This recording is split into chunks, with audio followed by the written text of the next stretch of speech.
ಇವತ್ತಿನ ಈ ವಿಚಾರಗಳ ಬಗ್ಗೆ ಚರ್ಚೆಯನ್ನು ಮಾಡೋದಕ್ಕೆ ನನ್ನ ಜೊತೆಯಲ್ಲಿ ಸ್ಟುಡಿಯೋದಲ್ಲಿ ಜಾಯ್ನ್ ಆಗ್ತಾ ಇದ್ದಾರೆ ನಮ್ಮ ಎಡಿಟರ್ ಔಟ್ಪುಟ್ ಮಧು ಎಂ ಉತ್ವಳ್ಳಿ. ಮಧು, ಸ್ವಾಗತ ನಿಮಗೆ. ನಮಸ್ತೆ ರಾಘವೇಂದ್ರ. ನಮ್ಮ ಪೊಲಿಟಿಕಲ್ ಬ್ಯೂರೋ ಹೆಡ್ ಆಗಿರ್ತಕ್ಕಂಥ ಚಿದಾನಂದ ಪಟೇಲ್ರು ಕೂಡ ಜಾಯ್ನ್ ಆಗ್ತಾ ಇದ್ದಾರೆ. ಚಿದಾನಂದ ಪಟೇಲ್ರೆ, ಸ್ವಾಗತ ನಿಮಗೆ. ನಮಸ್ತೆ ರಾಘವೇಂದ್ರ ಗುಡಿಯವರೇ. ಇವರಿಬ್ಬರ ಜೊತೆಯಲ್ಲೂ ಕೂಡ ನಾನು ಚರ್ಚೆಯನ್ನು ಮುಂದುವರಿಸ್ತೇನೆ. ಹಾಗಿದ್ರೆ ಮೊದಲು ಚರ್ಚೆ ಆಗುವಂಥದ್ದು ವಿಚಾರ ಯಾವುದು?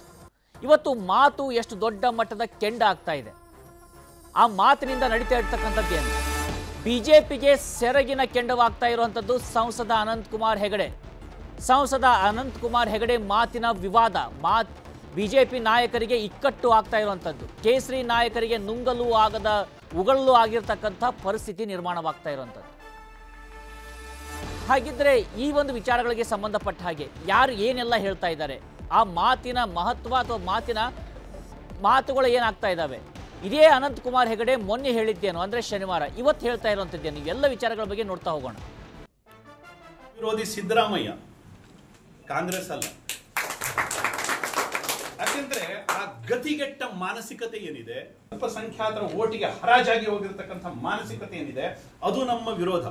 ರಾಮ ಜನ್ಮಭೂಮಿ ಇನ್ವಿಟೇಷನ್ ಬಂದು, ರಾಮ ಜನ್ಮಭೂಮಿ ಇನ್ವಿಟೇಷನ್ ನಮಗೆ ಬಂದಿಲ್ಲ, ಆಮೇಲೆ ಬಂದ್ರು ನಾನು ಹೋಗುದಿಲ್ಲ ಅಂತಂದ್ರು. ನೀನ್ ಬರ್ಲಿ ಬಿಡು, ರಾಮ ಜನ್ಮಭೂಮಿಯನ್ನು ನಿಲ್ಲುವುದಿಲ್ಲ ಮಗನೇ. ಮೊದಲು ಸಿದ್ದರಾಮಯ್ಯನವರೇ ಸಭ್ಯತೆ ಏನು ಅಂತ ನೀವು ಕಲ್ತ್ಕೊಳ್ಳಿ.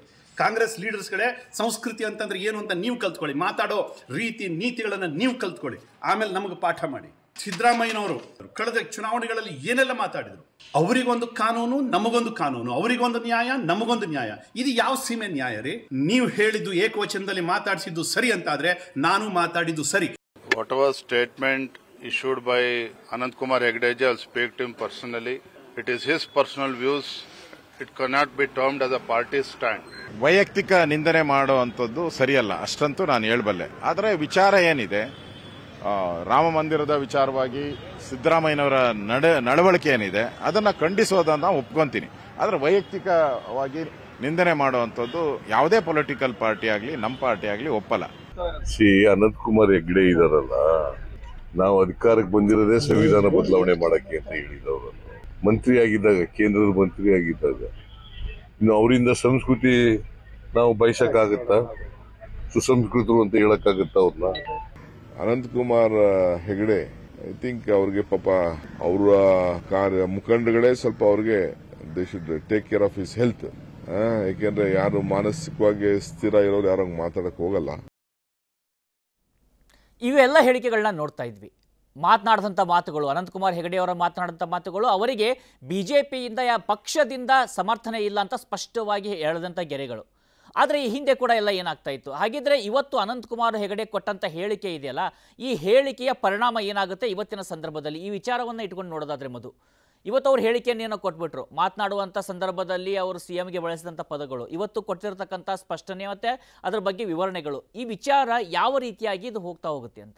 ರಾಘವೇಂದ್ರ, ಈ ಟೈಪ್ ಆಫ್ ಮಾಡೆಲ್ ಏನಿದೆ, ಈ ಮಾಡೆಲ್ ಬರುವಂಥ ಮಾತುಗಳು, ಈ ಥರ ಮಾಡೆಲ್ಗಳು ನಾರ್ತಲ್ಲೂ ಕೂಡ ತುಂಬ ಜನ ಇದ್ದರು. ಈಗ ಗಿರಿರಾಜ್ ಸಿಂಗ್ ಬಿಹಾರದಿಂದ ಬಂದಂಥ ವ್ಯಕ್ತಿ, ಅವರು ಕೂಡ ಇಂಥದ್ದೇ ಒಂದು ಅಗ್ರೆಸಿವ್ ಮಾತುಗಳನ್ನು ಆಡ್ತಾ ಇದ್ರು. ಮತ್ತು ಯೋಗಿ ಕೂಡ ಒಂದು ಹಂತದಲ್ಲಿ ಇಂಥ ಮಾತುಗಳನ್ನು ಆಡ್ತಾ ಇದ್ರು. ಇವತ್ತೇನು ಉತ್ತರ ಪ್ರದೇಶ ಸಿಎಂ ಇದ್ದಾರೆ. ಆದರೆ ಇವತ್ತು ಅವರ ಜೊತೆ ಅವರ ಮಾತುಗಳಷ್ಟೇ ಉಳಿದಿಲ್ಲ, ಅವರ ಜೊತೆ ಒಂದು ಪ್ರೂವನ್ ಟ್ರ್ಯಾಕ್ ರೆಕಾರ್ಡ್ ಇದೆ. ಅಂದರೆ ಟ್ರಿಲಿಯನ್ ಗಟ್ಟಲೆ ಎಕಾನಮಿ ಬಗ್ಗೆ ಮಾತನಾಡ್ತಾ ಇದೆ, ಇನ್ವೆಸ್ಟ್ ಬಗ್ಗೆ ಮಾತನಾಡ್ತಾ ಇದೆ, ಮತ್ತು ಒಂದು ಸ್ಪಿರಿಚುವಲ್ ಟೂರಿಸಂ ಬಗ್ಗೆ ಮಾತನಾಡ್ತಾ ಇದೆ, ಅಯೋಧ್ಯೆ ಅಂತ ಒಂದು ಮಾಡೆಲ್ ಕಾಣ್ತಾ ಇದೆ. ಅಂದರೆ ಪೂರಕವಾಗಿ ಡಬಲ್ ಎಂಜಿನ್ ಅನ್ನುವಂಥ ಒಂದು ಏನು ಮಾತುಗಳನ್ನು ಹೇಳ್ತಾರೆ ಮೋದಿ, ಅದಕ್ಕೆ ಪೂರಕ ಅಲ್ಲಿ ಕೆಲಸವನ್ನು ಮಾಡುವಂತ ರಾಜ್ಯ ನಾಯಕತ್ವ ಕೂಡ ಕಾಣಿಸ್ತಾ ಇದೆ. ಅಂದ್ರೆ ಬರೀ ವಿವಾದ ಅಷ್ಟೇ ಅಲ್ಲ, ಅಲ್ಲಿ ಒಂದು ಅಭಿವೃದ್ಧಿಯ ಮಾಡೆಲ್ ಕೂಡ ಕಾಣ್ತಾ ಇದೆ. ವೇರಾಸ್ ಅನಂತಕುಮಾರ್ ಹೆಗಡೆ ಅವರ ಮಾತುಗಳು ಒಂದು ವರ್ಗದ ಕೆಲವು ಜನಗಳಿಗೆ ಸೀಮಿತ ಆಗ್ಬೋದು. ಯಾಕಂದ್ರೆ ಇವತ್ತು ಕೂಡ ಮೋದಿ ಏನು ತೀರಾ ನೀವು ಮೊನ್ನೆ ಕಳೆದ ವಾರ ಸೂಚನೆಯನ್ನು ಕೊಟ್ಟಿದ್ರು. ಒಂದು ಏನು ಡಿಗ್ನಿಟರೀಸ್ ಮತ್ತು ಪಾರ್ಟಿ ಮೆಂಬರ್ಸ್ ಎಲ್ಲ ಜನಪ್ರತಿನಿಧಿಗಳು ಕೂಡ ಯಾರು ಕೂಡ ರಾಮ ಮಂದಿರವನ್ನ ವಿವಾದಾತ್ಮಕವಾಗಿ ನೋಡಬೇಡಿ, ಅದೊಂದು ಸಂಭ್ರಮಾಚರಣೆಯ ರೀತಿ ಇರಲಿ, ಎಲ್ಲರನ್ನೂ ಕೂಡ ಇನ್ಕ್ಲೂಸಿವ್ ಆಗಿ ಏನು ಒಳಗೊಳ್ಳುವಿಕೆಯ ರೀತಿ ಒಂದು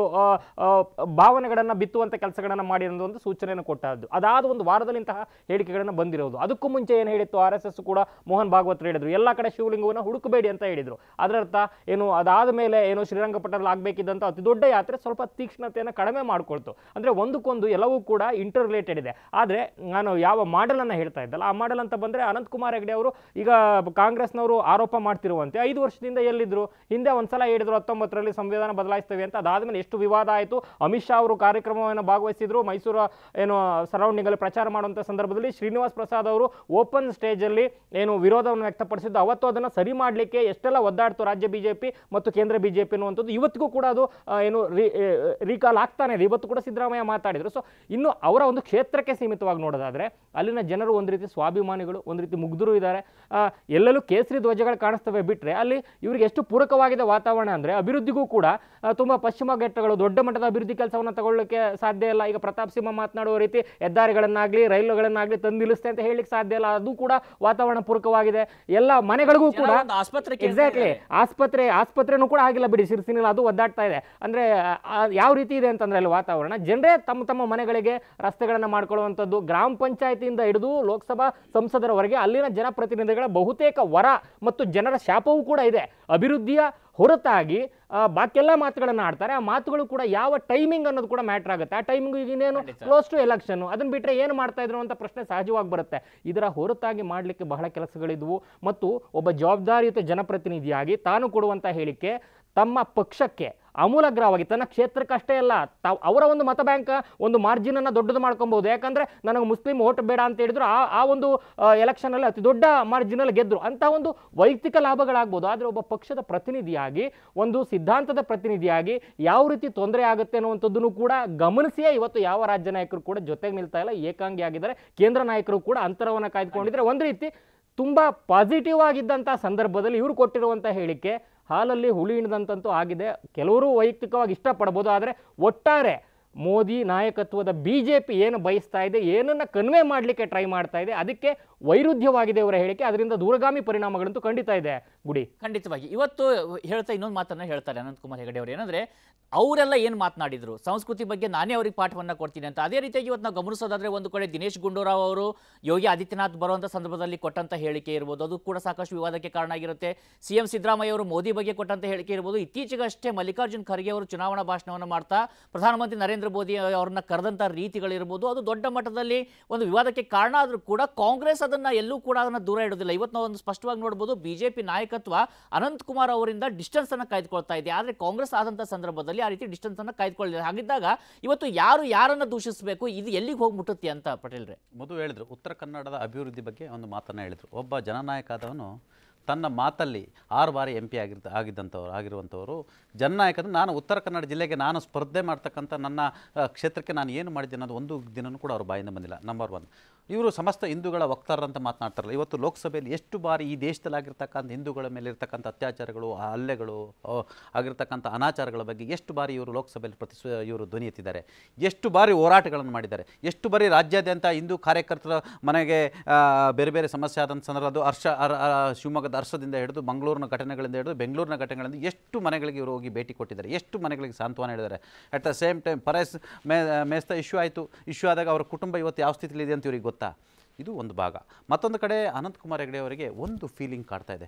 ಎಲ್ಲ ಒಂದು ಕಡೆ ಕಳೆದ 4 ವರ್ಷದಿಂದ ನಾನು ನಾಪತ್ತೆಯಾಗಿದೆ, ಹಾಗಾಗಿ ನನಗೆ ಟಿಕೆಟ್ ಕೊಡಲೆಂಬ ಅವ್ರಿಗೆ ಆತಂಕ ಕಾಡ್ತಿರುವಂಥದ್ದು. ಆ ಆತಂಕದಕ್ಕಾಗಿ ಏನು ಮಾಡ್ಬೋದು? ಉತ್ತರ ಕನ್ನಡದಲ್ಲಿ ಭಾವನೆಗಳನ್ನ ಕೆರಳಿಸೋದು ಬಹುದೊಡ್ಡ ವಿಷಯ ಮತ್ತು ಭಾಳಷ್ಟು ಸುಲಭ ಜನರನ್ನು. ನಿಮಗೆ ಅದು BJPಯ ಭದ್ರಕೋಟೆ, ನಾಟ್ ಡೌಟ್. ಆದರೆ ಅಲ್ಲಿರ್ತಕ್ಕಂಥವ್ರು ಅನಂತಕುಮಾರ್ ಹೆಗಡೆ ಅವರು 4 ವರ್ಷ ಎಲ್ಲಿದ್ದಾರೆ ಅಂತ ಯಾರು ಕ್ವಶನ್ ಮಾಡಬಾರ್ದಲ್ವಾ?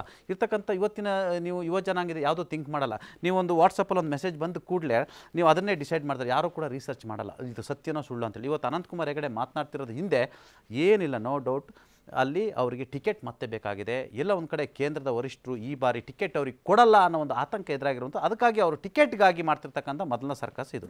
ಎಸ್ ಆಯಿತು, ಅನಂತಕುಮಾರ್ ಹೆಗಡೆ ನೀವು ಪಾರ್ಟಿ ಅಂತ ಹೇಳಿದ್ರು. ಪಾರ್ಟಿ ಯಾಕೆ ರಿಸ್ಕ್ ತಗೊಳುತ್ತೆ? ಒಂದು ವೇಳೆ ಇದನ್ನು ಒಪ್ಕೊಂಡ್ರೆ, ಅನಂತಕುಮಾರ್ ಹೆಗಡೆ ಅವರು ಹೇಳಿದ್ದು ಸರಿ ಅಂತ ಒಪ್ಕೊಂಡ್ರೆ, ಇವತ್ತು ಕಾಂಗ್ರೆಸ್ನವರು ಬೀದಿಯಲ್ಲಿ ವಿಜೇಂದ್ರಿಂದ ಹಿಡಿದು ಮತ್ತು ಅವರ ನಾಯಕರುಗಳು ಅವರು ನಾವು ಸಿಂಗ್ಲರಲ್ಲಿ ಬೈತೀವಿ ಅಂತ ಶುರು ಮಾಡ್ತಾರೆ. ಅವರು ಪದ ಬಳಸಿದ್ದು ಆಯ್ತು, ಸಿಂಗ್ಲರ್ ವರ್ಡ್ ಬಳಸಿದ್ದಾರೆ, ಈಶ್ವರಪ್ಪನವರು ಬಳಸ್ತಾರೆ, ಎಲ್ಲರೂ ಬಳಸ್ತಾರೆ, ಮತ್ತು ಕ್ಷಮೆಯನ್ನು ಕೂಡ ಕೇಳ್ತಾರೆ, ಅದಕ್ಕೆ ಕ್ಲಾರಿಫಿಕೇಷನ್ ಕೊಡ್ತಾರೆ. ಆದರೆ ಇವರು ಬಳಸಿದ ಮಗನೇ ಅನ್ನೋ ಪದ ಇದೆಯಲ್ಲ, ನಮ್ಮ ಕರ್ನಾಟಕದಲ್ಲಿ ಮಗನೇ ಅನ್ನೋ ಪದದ ಅರ್ಥ ಬೇರೆ ಇರ್ತಕ್ಕಂಥದ್ದು. ಆದರೆ ಭಾರತೀಯ ಜನತಾ ಪಕ್ಷ ಒಂದು ವೇಳೆ ಅನಂತಕುಮಾರ್ ಹೆಗಡೆ ಅವರು ಹೇಳಿದ್ದು ಸರಿ ಅಂತ ಹೇಳಿದ್ರೆ ಕಾಂಗ್ರೆಸ್ನವರು ಕೂಡ ಅದೇ ದಾಟಿಯಲ್ಲಿ ಭಾರತೀಯ ಜನತಾ ಪಕ್ಷದ ಎಲ್ಲ ನಾಯಕರುಗಳಿಗೂ ಬೈಯಕ್ಕೆ ಶುರು ಮಾಡಿದರೆ ಈ ರಾಜ್ಯದಲ್ಲಿ ರಾಜಕೀಯ ವ್ಯವಸ್ಥೆ ಏನಾಗ್ಬೋದು, ಇಲ್ಲಿರ್ತಕ್ಕಂಥ ರಾಜಕೀಯ ಆರೋಗ್ಯ ಪರಿಸ್ಥಿತಿ ಏನಾಗ್ಬೋದು ಅನ್ನೋದು ಇಲ್ಲಿ ಪ್ರಶ್ನೆ ಆಗಿರ್ತಕ್ಕಂಥ. ಅಲ್ಲಿ ವಿಜೇಂದ್ರ ಅವರು ಬುದ್ಧಿವಂತಿಕೆಯಿಂದ ವರ್ತನೆ ಮಾಡಿದರು. Yes, Ananthkumar Hegde mass leader, ಅದು ಇಲ್ಲಿ ನೀವು ಕರ್ನಾಟಕದಲ್ಲಿ ಅವರು ಉತ್ತರ ಕನ್ನಡಕ್ಕೆ ಮಾತ್ರ ಸೀಮಿತರು. ಉತ್ತರ ಕನ್ನಡದ ಭಾಗದ ಜನರು ಪಾಪ ಅವ್ರನ್ನ ಒಪ್ಕೊಂಡಿದ್ದಾರೆ. ಅವ್ರು ಏನು ಮಾತಾಡೋ ಅವರಿಗೆ ಸಂತೋಷ. ಅದು ಕೆಲವೊಂದು ಟೈಮು ಎತ್ತ ತಾಯಿಗೆ ಹೆಗ್ಗಣ ಆದರೂ ಕೂಡ ಅದು ಮುದ್ದು ಅಂತಾರಲ್ಲ, ಅಲ್ಲಿ ಉತ್ತರ ಕನ್ನಡ ಜನ ಪಾಪ ಒಪ್ಕೊಂಡಿದ್ದಾರೆ. ಕೆಲವರು, ಎಲ್ಲರೂ ಅಂತಲ್ಲ, ನಾವು ಅಲ್ಲಿರ್ತಕ್ಕಂಥ ಎಲ್ಲ ಜನರು ಅನಂತಕುಮಾರ್ ಹೆಗಡೆ ಫಾಲೋವರ್ಸ್ ಅಂತ ಹೇಳಿದ್ರೆ ತಪ್ಪಾಗುತ್ತೆ. ಅವ್ರನ್ನ ಒಪ್ಕೊಳ್ತಕ್ಕಂಥವ್ರು ಒಪ್ಕೊಂಡಿದ್ದಾರೆ. ಆದರೆ ಅವ್ರನ್ನ ಇವತ್ತು ಡಿಪೆಂಡ್ ಮಾಡ್ಕೊಂಡಿದೆ, ಅದು ಆಗೋದು ಡ್ಯಾಮೇಜ್ ಅನಂತಕುಮಾರ್ ಹೆಗಡೆಗಲ್ಲ, ಅದು ಪಾರ್ಟಿಗೆ. ಎಲ್ಲರೂ ಕೂಡ ನಾಳೆ ಇದು ದೊಡ್ಡ ಮಟ್ಟದ ದೇಶಾದ್ಯಂತ ದೊಡ್ಡ ಇಶ್ಯೂ ಆಗುತ್ತೆ. ಈಗೆಲ್ಲ ರಾಮನ ವಿಚಾರದಲ್ಲಿ ಎಲ್ಲರೂ ಇದ್ದಾರೆ, ಸಂಭ್ರಮ ಮಾಡೋ ವಿಚಾರದಲ್ಲಿ ಈ ಒಂದು ಕಾಂಟ್ರವರ್ಸಿ ಅಟೆನ್ಷನ್ ಡೈವರ್ಟ್ ಆಗೋ ಸಾಧ್ಯತೆ ಇರುವಂಥದ್ದು. ಹಾವೇರಿನಲ್ಲಿ ಹಲ್ಲೆ ಆಯಿತು, ಅದನ್ನ ಖಂಡಿಸ್ಲಿ. ಅದು ಅಮಾನವೀಯ. ಅದು ಯಾವ ಧರ್ಮದವ್ರು ಮಾಡಿದ್ರು ಅಂಥದ್ದು ನೈತಿಕ ಪೊಲೀಸ್ ಅತ್ಯಾಚಾರಗಳು ಅವೆಲ್ಲ. ಆದರೆ ಇಲ್ಲಿ ಇದೊಂದು ಇವ್ರು ಹೇಳಿದಾಗ ಏನಂದ್ರೆ, ತಮ್ಮ ಅಸ್ತಿತ್ವ ನಾನು ಇನ್ನೂ ಇದೇನಪ್ಪ, ನಾನು ಒಂದು ಕಡೆ ಇರ್ತಕ್ಕಂಥದ್ದು, ನನ್ನನ್ನು ನೀವು ಪರಿಗಣಿಸಿ ಅಂತೇಳಿ ತಮ್ಮಂತ ಒಂದು ಅಟೆನ್ಷನ್ ಸೀಕಿಂಗ್ ಪ್ರಯತ್ನಗಳು ಕೂಡ ಇರುವಂತ ಸಾಧ್ಯತೆ ಇದೆ. ಅಬ್ಸಲ್ಯೂಟ್ಲಿ. ಈಗ ಅಟೆನ್ಷನ್ ಸೀಕಿಂಗ್ ಪ್ರಯತ್ನದ ಭಾಗವಾಗಿ ಇಂಥ ಹೇಳಿಕೆಗಳನ್ನ ಪದೇ ಪದೇ, ಅದು ಯಾವುದೇ ಸ್ಪೇಸ್ ಇಲ್ಲದೆ, ಅಂದ್ರೆ 2-3 ದಿನಗಳ ಅಂತರದಲ್ಲೇ ಯಾವುದನ್ನು ಕಟ್ ಮಾಡಬೇಡಿ, as it is on air ಮಾಡಿ ಅಂತ ಸೂಚನೆಯನ್ನು ಕೊಟ್ಟು ಮಾಧ್ಯಮಗಳ ಮುಂದೆ ಅಂತ ಒಂದು ಮಾತು ಹೇಳ್ತಾರೆ. ಅಂದ್ರೆ ಇಷ್ಟು ವರ್ಷ 5-6 ದಶಕಗಳ ಕಾಲ ಸಕ್ರಿಯ ರಾಜಕಾರಣದಲ್ಲಿರೋರಿಗೆ ಆ ಒಂದು ಹೇಳಿಕೆ ಇವತ್ತಿನ ಬದಲಾದ ಪರಿಸ್ಥಿತಿಯಲ್ಲಿ ಪಾಸ್ಪಾಂದ ಮುಸ್ಲಿಮರ ಜೊತೆ ಸಂವಾದಗಳನ್ನ ಮಾಡ್ತಾರೆ.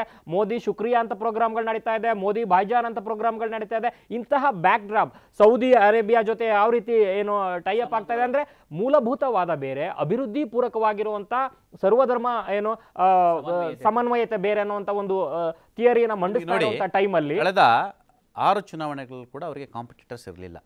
ಬಿಕಾಸ್ ಆಫ್ ಅಲ್ಲಿ ಕಾಂಪಿಟೇಟರೇ ಹುಟ್ಟಿರಲಿಲ್ಲ. ಆದರೆ ಈ ಚುನಾವಣೆ ಭಾಳಷ್ಟು ಕಾಂಪಿಟೇಟರ್ಸ್ ಇದೆ. ಸ್ಥಳೀಯರು ಇದ್ದಾರೆ, ಹೊರಗಿನವರು ಇರ್ತಕ್ಕಂಥದ್ದು. ಒಂದು ಹಂತದಲ್ಲಿ ಪ್ರಹ್ಲಾದ್ ಜೋಶಿ ಕೂಡ ಧಾರವಾಡ ಲೋಕಸಭಾ ಕ್ಷೇತ್ರದಲ್ಲಿ ಏನಾದರೂ ತನಗೆ ಅಡ್ವರ್ಸ್ ಆಗುತ್ತೆ ಅಂತ ಹೇಳಿ ಉತ್ತರ ಕನ್ನಡದ ಬಗ್ಗೆನೇ ಚಿಂತನೆ ಮಾಡ್ತಾರೆ. ಬೆಂಗಳೂರಲ್ಲಿ ಇರ್ತಕ್ಕಂಥವ್ರು ಕೂಡ ತುಂಬ ಜನ ಉತ್ತರ ಕನ್ನಡದ ಮೇಲೆ ಕಣ್ಣಿಟ್ಟಿರ್ತಕ್ಕಂಥ, ಅಲ್ಲಿ ಸ್ಥಳೀಯರು ಕೂಡ ಭಾಳಷ್ಟು ಜನ ಇರ್ತಕ್ಕಂಥ, ಅವರಿಗೆ ಆ ಆತಂಕ ಎದುರಾಗಿದೆ. ಅಲ್ಲಿ ಯಾವ ರೀತಿ ಅಂತ ಹೇಳಿದ್ರೆ, ಅಲ್ಲಿ BJPಯಿಂದ ರಾಘವೇಂದ್ರ ಹೋಗಿ ಗುಡಿ ನಿಂತರೂ ಕೂಡ ಅಲ್ಲಿ ಓಟ್ ಹಾಕುವಂಥ ಪರಿಸ್ಥಿತಿ, ಮನಸ್ಥಿತಿ ಮತ್ತು ಪರಿಸ್ಥಿತಿ ಇರುವಂಥ, ಅದರ ಲಾಭವನ್ನು ಮತ್ತೆ ಪಡಿಬೇಕು, ಮತ್ತೆ ನನಗೆ ಟಿಕೆಟ್ ಸಿಗಲ್ಲ ಅನ್ನೋದು ಅವರ ಆತಂಕ ಎದುರಾಗಿರುವಂಥದ್ದು. ಮತ್ತೊಂದು ಕಡೆ ಐ ಡೋಂಟ್ ನೋ, ಅವರು ಮಾಧ್ಯಮದ ಮುಂದೆ ಅಥವಾ ಬಹಿರಂಗ ಎಲ್ಲಿ ಹೇಳಿಕೆ ಕೊಟ್ಟಿಲ್ಲ, ಅವರಿಗೆ ಅನಾರೋಗ್ಯದ ಕಾರಣಕ್ಕಾಗಿ ಹೊರಗಡೆ ಬರ್ತಾ ಇಲ್ಲ ಅಂತ ಹೇಳ್ತಾರೆ. ಅನಾರೋಗ್ಯ ಆದರೂ ಕೂಡ ಅವರು ಅದನ್ನ ಬಹಿರಂಗಪಡಿಸ್ಬೇಕಲ್ಲ. ಅವ್ರು ಜನಪ್ರತಿನಿಧಿ, ಅವರು ಜನರ ಅಸೆಟ್, ಅವರು ಜನ ಓಟ್ ಹಾಕಿ ಗೆಲ್ಲಿಸಿದ್ದಾರೆ. ನಾನು ಮಾಡ್ತೀನಿ ಬಿಡ್ತೀನಿ, ನನ್ನ ಜನರಿಗೆ ಬಿಟ್ಟಿದೆ ಅಂತೇಳಿ ನಿಮಗೆ ಗಮನಿಸಿರ್ಬೋದು.